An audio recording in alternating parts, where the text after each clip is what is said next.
Isang kasunduan ang nilagdaan ng Armed Forces of the Philippines at Makati Medical Center upang palakasin ang kakayahan ng AFP Medical Center sa pagbibigay serbisyo sa taong bayan.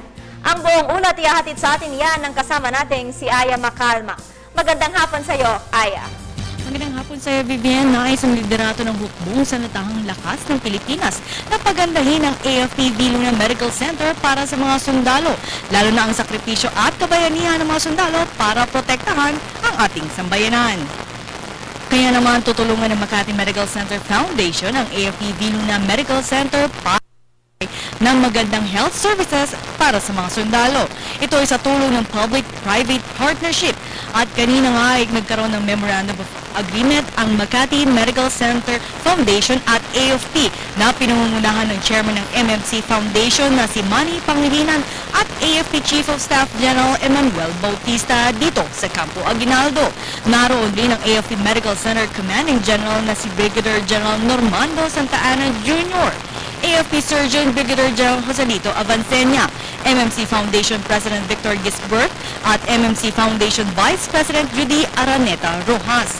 Ayon kay Pangilinan, nais niyang pagandahin ang AFP Viluna Medical Center, partikular na ang pasilidad, training centers at magkakaroon rin sila ng sharing of technical resources, lalo na mga bagong teknolohiyang pang-medikal. Ito'y upang mapagbuti pang lalo ng medical staff ng Viluna Hospital ang kanilang serbisyo para sa mga sundalo at kanilang mga dependents. Dagdag ni Pangilinan, posibleng tulungan rin nilang ibang ospital ng AFP sa ibang probinsya pero kanila muna itong pag-aaralan.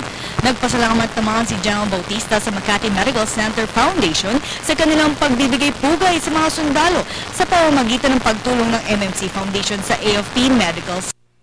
Anya, sa ganitong bagay ay nabibigyan sila ng pansin, lalo na sa mga sakripisyong ginagawa ng ating mga sundalo. At Vivian nga, nakasaad nga sa programa na magkakaroon ng sharing ng technical resources at magbibigay rin sila ng conference ang Makati Medical Center ng libreng training sessions, mga workshops, coaching sa lahat ng mga staff, residents at mga doktor sa AFP Medical Center. Ayon nga kay Bautista ay malaking benepisyo para sa kanila ang kanilang makukuha sa gagawing pagbabago ng MMC Foundation at tiyak na gaganda ang serbisyo para sa ating mga sundalo. Narito at pakinggan natin ang panayam at ang bahagi ng panayam namin kay MMC Foundation Chairman Manny Pangilinan at General AFP Chief Emmanuel Bautista.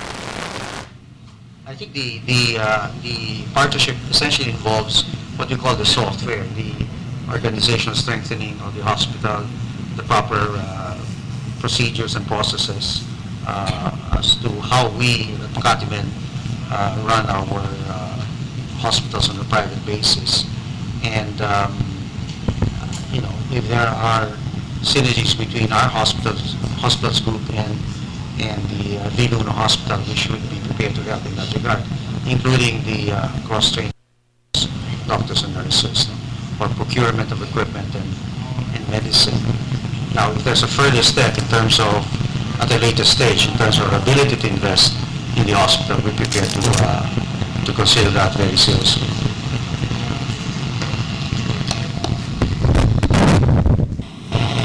Twofold, I mentioned a twofold thing that we get out of this partnership. One is the upgrading of our facilities, health service facilities, not just the professional competence of our health service professionals, our medical personnel, but also in how we run the hospital professionally. And secondly, which I said was more important, is the realization that our soldiers are recognized by the people they are serving. It's a recognition.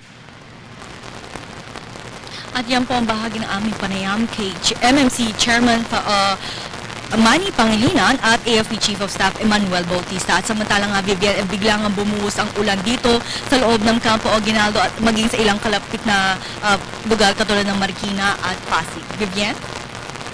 Maraming salamat, Aya Macalma.